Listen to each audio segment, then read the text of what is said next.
नमस्कार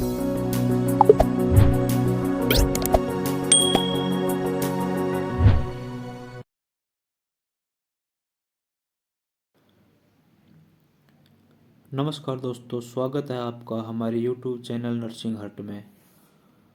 और आज हम आपके लिए लेकर आए हैं कम्युनिटी हेल्थ ऑफिसर एग्ज़ाम में आने वाले इम्पोर्टेंट क्वेश्चंस की एक सीरीज़।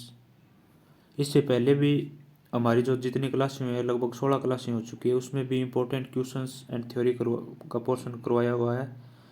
और जो आगे आने वाली क्लास है उनमें भी जो इम्पोर्टेंट क्वेश्चंस हैं, जो थ्योरी पोर्शंस है, अकॉर्डिंग टू सिलेबस आपको जो नर्सिंग हट का यूट्यूब चैनल है उस पर कंप्लीट करवाया जाएगा। तो आज की शुरुआत करते हैं एक अच्छे क्वेश्चंस के साथ। और जो इनमें जो क्वेश्चन इंक्लूड किए जाते हैं हमारी क्लास में, वो जितने भी प्रीवियस एग्ज़ाम हुए हैं, चाहे वो CHO के हैं, चाहे वो स्टाफ नर्स के हैं, उनमें से ही क्वेश्चंस लिए गए हैं। और कम्युनिटी हेल्थ ऑफिसर का एक एग्ज़ाम ऐसा एग्ज़ाम है जिसमें डायरेक्ट क्वेश्चन पूछे जाते हैं। जितने भी आप एग्ज़ाम उठा के देख लो, चाहे वो MP CHO है, राजस्थान CHO है, पंजाब CHO है या हरियाणा CHO है, जितने भी CHO के एग्ज़ाम हुए हैं, सब में जितने भी एग्ज़ाम हुए हैं उनमें डायरेक्ट क्वेश्चन पूछे गए हैं। और ज़्यादा पोर्शन जो 3 सब्जेक्ट का लिया गया है वो है, एक तो कम्युनिटी हेल्थ नर्सिंग जो सबसे ज़्यादा है, उसके बाद चाइल्ड हेल्थ नर्सिंग पीडियाट्रिक्स और ऑब्स्टेट्रिक एंड गायनोकोलॉजी। यानी इनमें से क्वेश्चंस ज़्यादा पूछे जाते हैं क्योंकि ये कम्युनिटी रिलेटेड है। और आगे जो भी एग्ज़ाम होने वाले CHO के, उनमें भी ये क्वेश्चंस आने के ज़्यादा चांसेस रहते हैं। तो शुरुआत करते हैं आज के क्वेश्चंस की। पहला क्वेश्चन है, regular monitoring of blood pressure which level of prevention. Option A primordial prevention, option B primary prevention, option C secondary prevention या ऑप्शन डी टर्सरी प्रिवेंशन। यानी ब्लड प्रेशर की रेगुलर मॉनिटरिंग करना कौन से level of prevention में आता है।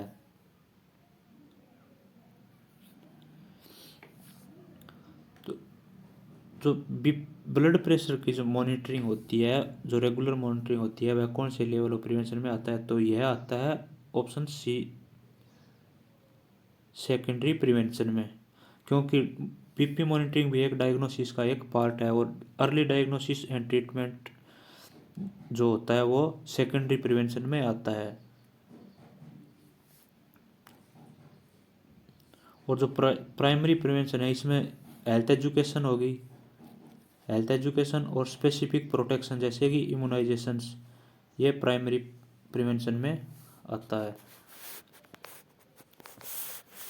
और जो टर्सरी प्रिवेंशन है, इसमें जो रिस्टोरिंग है या साइकोलॉजिकल सपोर्ट है, और जो मतलब जिसको प्रॉब्लम हो रखी है उसको मिनिमाइज करने के लिए जो रिहेबिलिटेट किया जाता है पेशेंट को, वह टर्सरी में आता है। और जो प्रीमोर्डियल है, उसमें मतलब जो स्पेसिफिक अटेंशन दिया जाता है क्रोनिक डिजीज को प्रिवेंशन करने के लिए। जैसे कि अगर बचपन में अगर अपने किसी चाइल्ड को समझाएंगे कि अगर वह स्मोकिंग करेगा, स्मोकिंग कर नहीं रहा है, लेकिन इसको बताएंगे कि स्मोकिंग करेगा तो कैंसर होने के ज़्यादा चांसेस रहते हैं, यह आता है प्रीमोर्डियल प्रिवेंशन में। नेक्स्ट क्वेश्चन है, perception of any object in the absence of actual stimulus is termed as.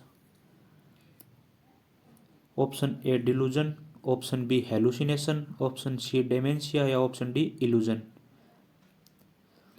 यानी परसेप्शन करना है, मतलब जिसमें कि स्टिमुलाई या वो जो ऑब्जेक्ट होता है वह एब्सेंट हो।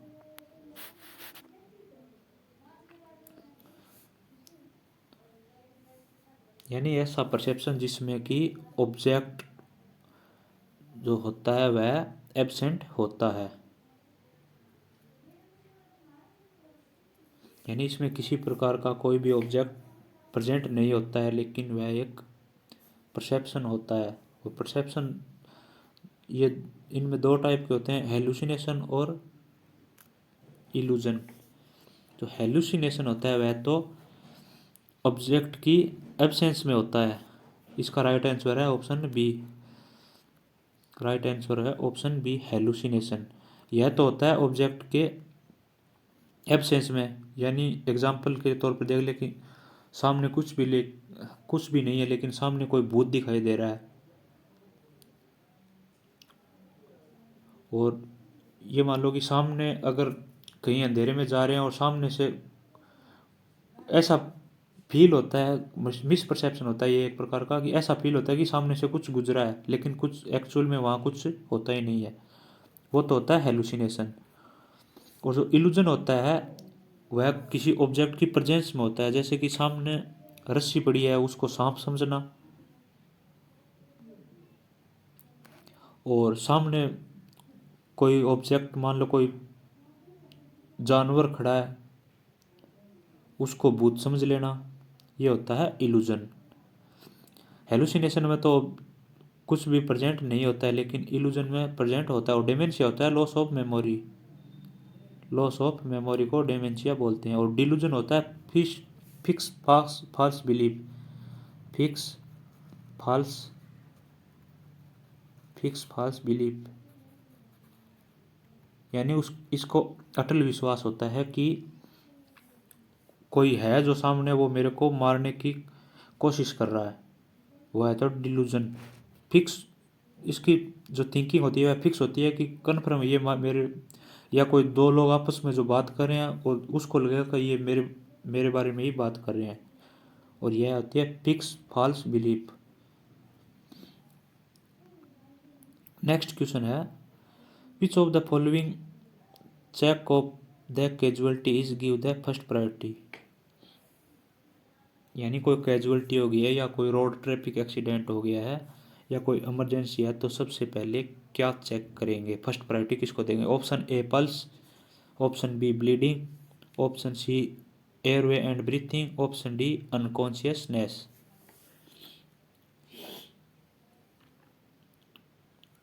यानी कोई कैजुअलिटी आ गई तो उसमें सबसे पहले चेक करने के लिए फर्स्ट प्रायोरिटी किसको देंगे। तो कैजुअलिटी हो या रोड ट्रैफिक एक्सीडेंट हो, सबसे पहले एयरवे ब्रीथिंग या रेस्पिरेशन चेक ही किया जाता है। इसमें जो कैजुअलिटी होती है इसमें ABC का फॉर्मूला लगाया जाता है, ABC, एयरवे ब्रीथिंग और circulation. Airway breathing and circulation.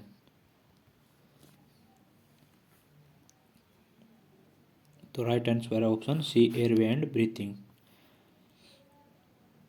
Next question है, MTP act implementation in, option A 1962 को, ऑप्शन बी 1971 को, ऑप्शन सी 1965 को, या ऑप्शन डी 1984 को।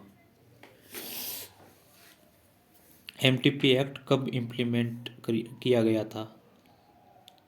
MTP मतलब medical termination of pregnancy.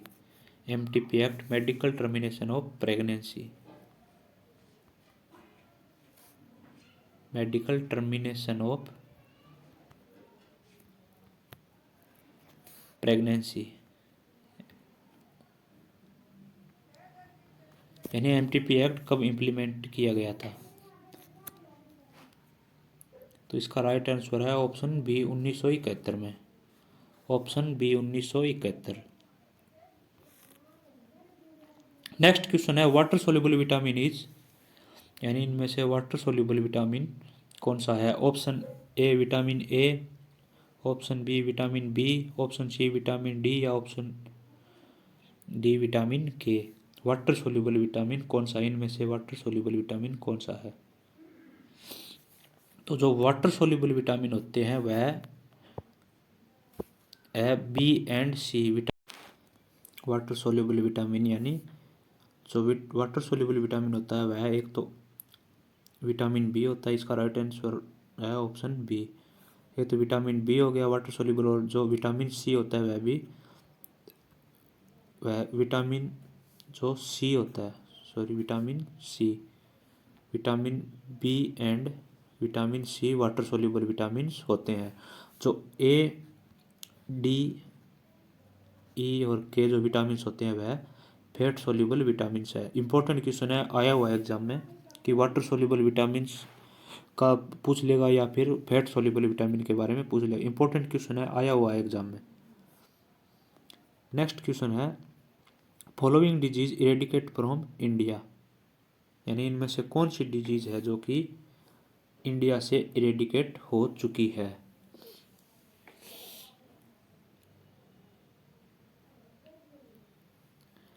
Option A tuberculosis TB, option B malaria, option C polio, option D ads.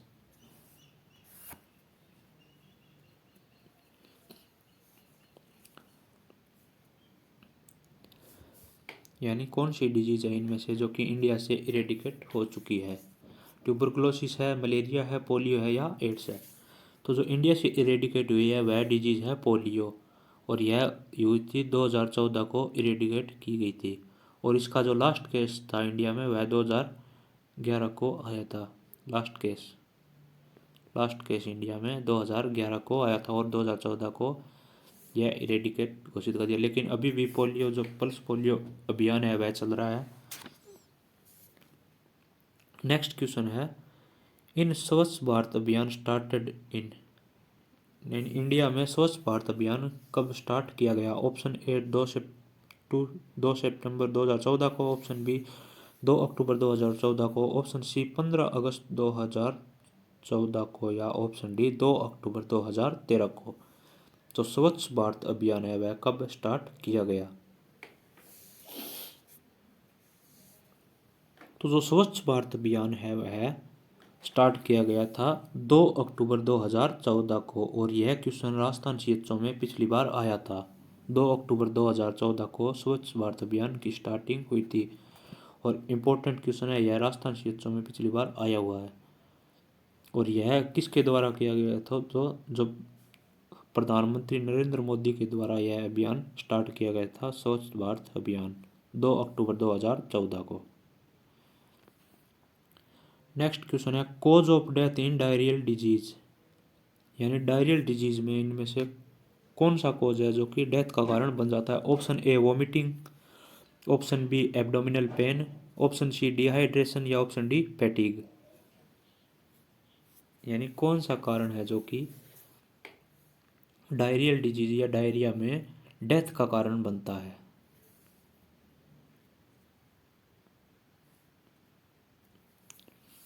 तो जो dehydration है इसमें फ्लूइड लॉस के कारण, बहुत अधिक फ्लूइड लॉस के कारण डेथ का कॉज बन जाता है डिहाइड्रेशन। डायरियल डिजीज में डिहाइड्रेशन डेथ का कॉज बन जाता है, बहुत अधिक ज़्यादा फ्लूइड लॉस होने के कारण। नेक्स्ट क्वेश्चन है, minimum provide time in a KMC, KMC मतलब kangaroo mother care. Minimum provide time यानी कम से कम कितने टाइम तक कंगारू मदर केयर या केएमसी प्रोवाइड कर सकते हैं। Option A 1 hour, option B 2 hour, option C 8 hour या ऑप्शन डी 24 हॉर। यानी कितने घंटे कम से कम कंगारू मदर केयर प्रोवाइड कर सकते हैं, कम से कम मिनिमम। तो जो कंगारू मदर केयर है वह जो प्री मैच्योर जो बेबी होता है उसमें की जाती है हाइपोथर्मिया से प्रिवेंट करने के लिए। हाइपोथर्मिया यानी हाइपोथर्मिया को साइलेंट किलर भी बोलते हैं। उससे प्रिवेंट करने के लिए जो केयर प्रोवाइड की जाती है उसको कंगारू मदर केयर कहते हैं।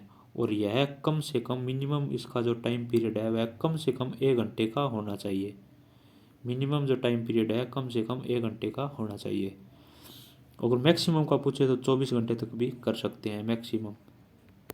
और जो कंगारू मदर केयर है वह किसके द्वारा की जाती है, तो कंगारू मदर केयर सिर्फ मदर के द्वारा नहीं, उसके अलावा भी उसको कोई भी करवा सकता है, चाहे वो जो नियोनेट है उसकी दादी हो, चाहे फादर हो, मदर हो गई, बुआ होगी, कोई भी करवा सकता है कंगारू मदर केयर प्रोवाइड।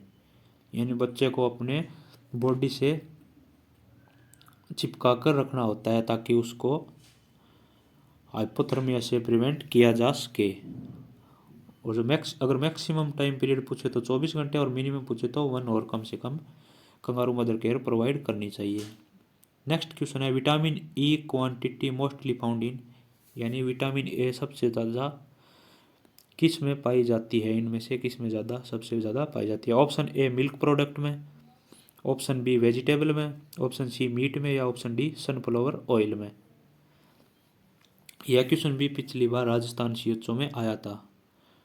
यह क्वेश्चन राजस्थान सीएचओ में आया हुआ है। 2020 में जो राजस्थान सीएचओ का एग्ज़ाम हुआ था उसमें यह क्वेश्चन आया था। विटामिन ई क्वांटिटी मात्रा मोस्टली फाउंड इन मुख्यतः किस में पाई जाती है। ऑप्शन ए मिल्क प्रोडक्ट हो गया, ऑप्शन बी वेजिटेबल हो गया, ऑप्शन सी मीट हो गया, या ऑप्शन डी सनफ्लावर ऑयल।